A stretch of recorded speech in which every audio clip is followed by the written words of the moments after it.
নমস্কার বন্ধুরা, কেমন আছো সবাই? আশা করি তোমরা সবাই খুব ভালো আছো। আমি আবার ফিরে এলাম আর একটা নতুন ভিডিও নিয়ে। এই ভিডিওর মধ্যে দিয়ে বেহালা অঞ্চলের একটি ক্লাবের দুর্গাপুজোর প্রস্তুতি পর্বের ভিডিও তোমাদের সামনে তুলে ধরবো। তাহলে বেশি কথা না বাড়িয়ে ভিডিওটা শুরু করা যাক। তোমরা দেখছো ভিশন ক্যালকাটা ইউটিউব চ্যানেল, আমি শুভ। আমার নতুন ভিডিওতে তোমাদের সবাইকে স্বাগত জানাই।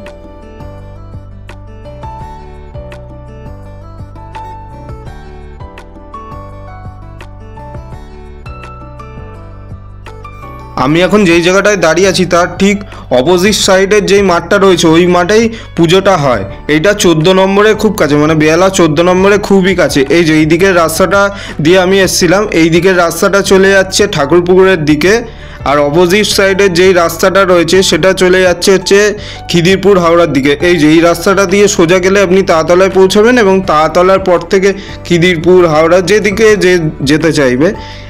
এইবার এই যে ক্লাবের ব্যানারটা দেখতে পাচ্ছেন, এইখানেই লেখা আছে এই ক্লাবটার নাম হচ্ছে তরুণ মাতৃ সেবক সমিতি। এই বছর এদের থিম হলো মহীশূর প্যালেস। এই যে এখানটা ব্যানারটা দেখুন, এই বছর এনাদের প্রতিমা শিল্পী হচ্ছে পদ্মশ্রী শ্রী সনাতন রুদ্রপাল এবং যারা মণ্ডপ নির্মাণ করবেন তারা হলেন ওরিয়েন্ট ডেকোরেটার্স, আর আলোকসজ্জা থাকছে নন্দী ইলেকট্রিক। এইটা হচ্ছে এই মাঠটায় প্রবেশ করার মেন গেট। এই গেটটা দিয়েই এবার এই মাঠটাতে আমরা প্রবেশ করব। এবার প্রবেশ করে আপনাদের সবাইকে এই পুজোর প্রস্তুতি পর্ব দেখাবো, মানে কিভাবে প্যান্ডেলটা হচ্ছে, কত দূর এগোলো প্যান্ডেলের কাজ, প্যান্ডেলে কি কাজ হচ্ছে, সব কিছুই আপনাদের দেখাবো।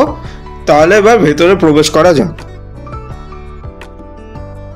এইবার আমি ওই গেটটা দিয়ে মাঠটার ভেতর প্রবেশ করলাম। এই যে দূরে দেখতে পাচ্ছেন প্যান্ডেলের কাজ চলছে, আর এই সামনে যেই মাঠটা আপনারা দেখতে পাচ্ছেন পুজো উপলক্ষে এখানে বিশাল বড় মাপের মেলা বসে, আর সেই উপলক্ষে এখানে খুব ভিড় হয়। এই বছর এদের পুজো 59তম বর্ষে পদার্পণ করেছে। এদের এই বছরের চমক তো আপনাদের জানিয়ে দিলাম মহীশূর প্যালেস, কিন্তু গত বছরও বৃন্দাবনে প্রেম মন্দির করেছিল, আর লাইটিংটাও খুব সুন্দর ছিল। আমি এইবার ঠিক প্যান্ডেলের সামনে চলে এসেছি। এইবার আপনাদের প্যান্ডেলের সামনেটা ভালোভাবে দেখালে বুঝতে পারবেন প্রচুর বাঁশের কাজ করা হয়েছে সামনে, আর কতগুলো বাঁশ দিয়ে প্যান্ডেলটাকে ঠেকনা দিয়ে দাঁড় করিয়ে রাখা হয়েছে। আর এই যে সামনে অনেক বাঁশের টুকরো রেখে দেওয়া হয়েছে যেগুলো পরবর্তীকালে কাজে লাগানো হবে। প্রচুর এখানে বাঁশের টুকরোকে ব্যবহার করা হচ্ছে এই প্যান্ডেলটার মধ্যে। আর এই প্যান্ডেলটা মাটির থেকে কিছুটা উঁচুতে করা হচ্ছে, অনেক উঁচুতে আছে। এই যে সামনে এইটা হচ্ছে একটা গেট এই মণ্ডপে প্রবেশ করার, আর এই মণ্ডপের সামনেটা আপনারা ভালোভাবে দেখুন। এখানে বাঁশ তাছাড়া অনেক কাঠের বাটামকেও ব্যবহার করা হয়েছে এই মণ্ডপটা তৈরি করার ক্ষেত্রে। প্রথমেই যেই গেটটা আপনাদের দেখালাম এইটাই হলো সেই গেটটাই। গেটটার উপর দেখুন, ভালোভাবে দেখলে বুঝতে পারবেন এখানে কতগুলো বাটামের কাজ করা হয়েছে। বাঁশের সাথে প্রচুর বাটামকে এখানটায় ব্যবহার করা হয়েছে। এই মণ্ডপের ভেতরটা ভালোভাবে দেখলে আপনারা বুঝতে পারবেন যেই জায়গাটায় দর্শনার্থীরা দাঁড়াবে ওই জায়গাটায় প্লাইয়ের কাজ করা হয়েছে উঁচু করে। আর এই যে এখানেও একটা বাটামের স্ট্রাকচার বানানো হয়েছে যেটা উপর দিকে লাগানো হবে, যার মধ্যে একটা ঝাড়বাতি লাগানো হবে। আর সোজাসুজি যেই উঁচু জায়গাটা দেখতে পাচ্ছেন ওই জায়গাটাতেই প্রতিমাটাকে রাখা হবে। আর ভেতরটা ভালোভাবে দেখুন, ভেতরটাতেও পুরো ওই কাঠের বাটামের কাজ করা হয়েছে। ওপর দিকে তো প্রচুর পরিমাণে কাঠের বাটামকে ব্যবহার করা হয়েছে, তাছাড়া দু সাইডেও অনেক কাঠের বাটাম ব্যবহার করা হয়েছে দেখুন। আর পেছন দিকটাতে বাঁশের ব্যবহার করা হয়েছে, এখনও কাঠের বাটামের কাজ হয়নি, কিন্তু ওইগুলোও হবে। আর তাছাড়া এই ভেতরটাতে অনেক কাঠের বাটামগুলোকে ছড়িয়ে ছিটিয়ে রাখা হয়েছে যেগুলো পরবর্তীকালে কাজে লাগানো হবে। আর এই জায়গাটাতেই প্রত্যেক বছর ঠাকুরটাকে রাখা হয়। প্রথমে যেই গেটটাকে আমরা দেখালাম তার ঠিক পাশে আরেকটা গেট রয়েছে। ওই গেটটার উপরেও কাঠের বাটাম বাঁশের কাজ করা হয়েছে, এই যে দেখতেই পাচ্ছেন আপনারা এই ভিডিওটার মধ্যে দিয়ে। ওইটাও হলো আরেকটা গেট।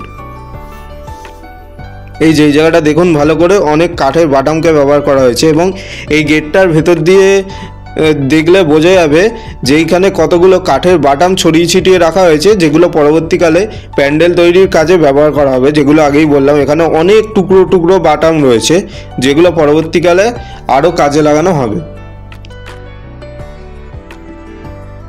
আপনাদের এই মাঠটা আরেকবার ভালোভাবে দেখিয়ে দিই। এই যে ঠিক উল্টো দিকের যে গেটটা, যেখান দিয়ে গাড়ি যাচ্ছে দেখতে পেলেন, ওই দিকে গেটটা দিয়েই আমরা ভেতরে প্রবেশ করেছিলাম। এই মাঠটা এখন পুরো ফাঁকা। এই মাঠটায় বিকালবেলায় সবাই খেলাধুলা করে।